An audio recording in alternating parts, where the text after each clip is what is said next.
औज़ुबिल्लाहि मिनश्शैतानिर्रजीम बिस्मिल्लाहिर्रहमानिर्रहीम।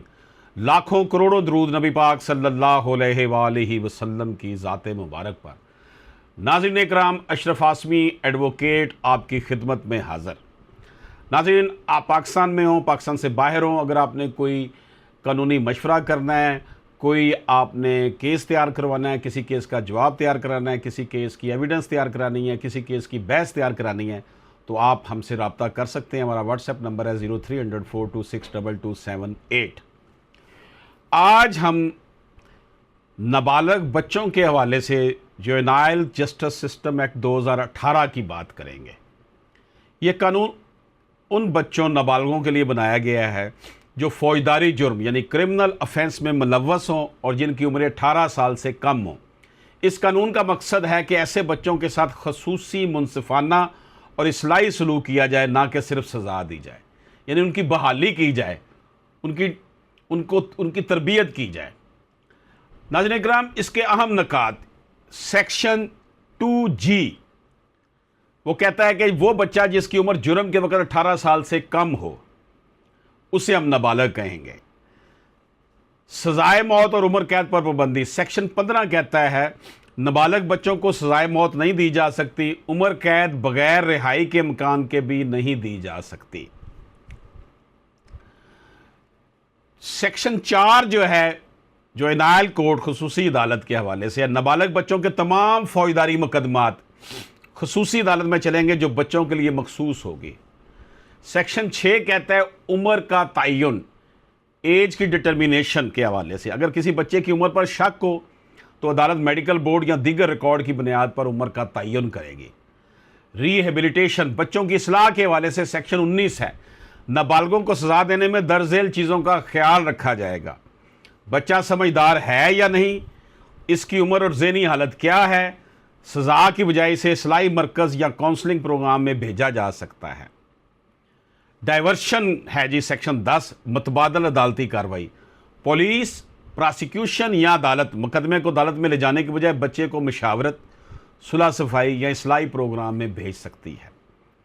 कानूनी मामलत सेक्शन 3 और 8 में इसका जिक्र है। हर नाबालग को मुफ्त कानूनी मदद दी जाएगी और इसे गिरफ्तार या हिरासत में लेते वक्त इसके वालिदैन या सरपरस्त को फ़ौरन इत्तला दी जाएगी। सेक्शन 8 गिरफ्तारी का तरीका।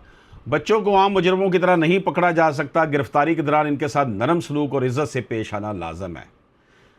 सेक्शन 16 जेल में रखने पर पाबंदी। नाबालग को बालग मुजरमों के साथ जेल में नहीं रखा जा सकता।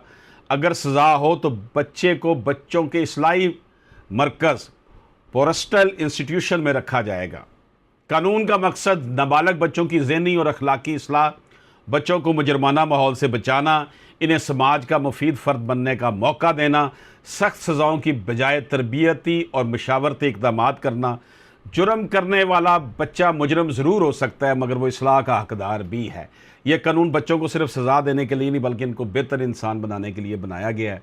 नाज़रीन इकराम, हर कानून इसीलिए होता है कि बच्चों की इस्लाह की जाए। हमारे सामने एक केस है सरगोदा का, जफ़र कॉलोनी का, कि एक 14 साल के बच्चे ने 8वीं जमात के 7वीं 8वीं के बच्चे ने अपने ही क्लास फेलो को फायरिंग करके कत्ल कर दिया।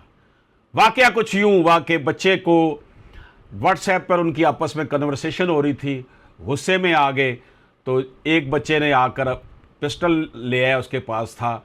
बाद में पता चला कि उसके ऊपर इनग्रेव हुआ था, कुंदा था कि वो गिफ्ट दिया गया है उसको पिस्टल उसके वालिद की तरफ से। तो उसने आकर फायरिंग की और अपने साथी को कत्ल कर दिया। अब ये जो सूरत हाल है आप इसमें देख लें पाकिस्तान का एनवायरनमेंट कैसा है कि यहाँ पर आम आदमी के लिए इंसाफ के तकाजे पूरे करने मुश्किल हैं। अब वो बच्चा जेल में है जिसने कत्ल किया है और एक बच्चा तो चला गया। अब अगर वो बच्चा बाहर जेल से आएगा रिहा होकर तो क्या उसके मुखालफिन जिनका बच्चा कत्ल हुआ है वो उसको छोड़ेंगे? क्योंकि ये कानून ऐसा बना हुआ, उन्हें पता है जी ना तो इसको सजाए मौत होनी है ना उम्र कैद होनी है, तो इसको हम ही रास्ते से हटा दें। इस कानून का ये पहलू भी आपके सामने होना चाहिए।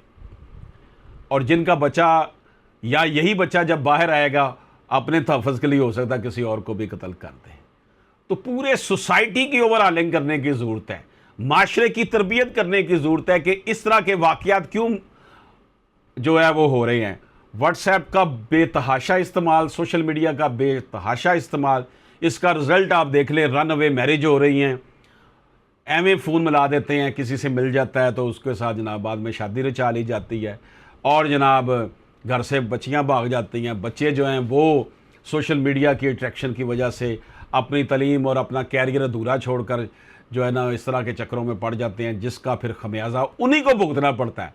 माँ बाप ने तो रो पीट के इस दुनिया से चले ही जाना होता है, आखिर सब ने चला जाना है। लेकिन आप देखें हमारा समाज किस तरफ जा रहा है। पाकिस्तान में पोलराइजेशन में इजाफा होने की बहुत बड़ी वजह सोशल मीडिया का गलत इस्तेमाल है।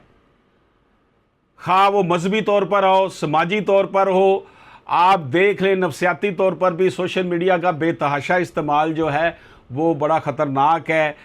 बाज़ ममालिक में तो ये कहा गया कि माइनर्स के ऊपर पाबंदी लगा दी जाए कि वो सोशल मीडिया का इस्तेमाल ना करें। बहरहाल जी, आज हमने आपकी खिदमत में ये कानून पेश किया। अल्लाह पाक हम सब का हामी नासर हो। इजाज़त दीजिए। अल्लाह हाफिज़।